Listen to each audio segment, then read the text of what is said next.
தந்தை மகன் தூய ஆவியின் பெயராலே ஆமேன்.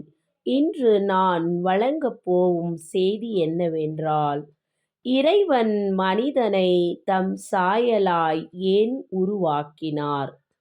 ஏனென்றால் அவரோ மிகவும் அன்பானவர், அருள் நிறைந்தவர். முதலாவது, அவருடைய ஞானம் மிகப் பெரியது.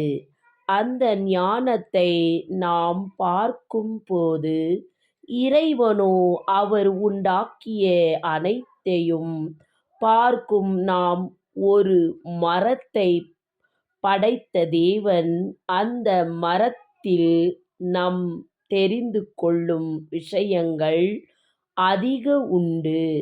ஒவ்வொன்று மரங்களில் வெவ்வேறாக இலைகள், காய்கள், பழங்கள் உண்டு.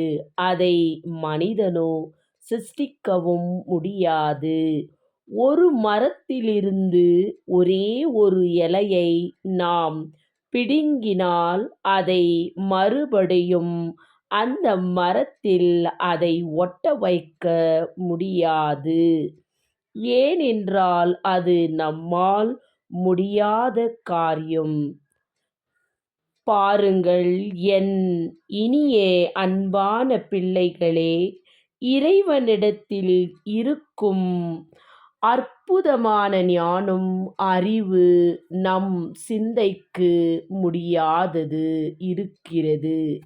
இதைத்தான் எல்லோரும் அறிய வேண்டும். உலகத்தில் மனிதன் பரிசுத்தத்தை தேடாமல் எதையெதையோ தேடிக்கொண்டு போகிறான். ஆனால் நம் தேவனோ அன்றிலிருந்து இன்றைய வரை நமக்காகவே அவர் தம் அன்பை பொழிகிறார். அவரோ என்றென்றும் மாறாதவராய் இருக்கிறார். பரிசுத்த தேவ பிள்ளைகளே, இதை நீங்கள் அறிய வேண்டும்.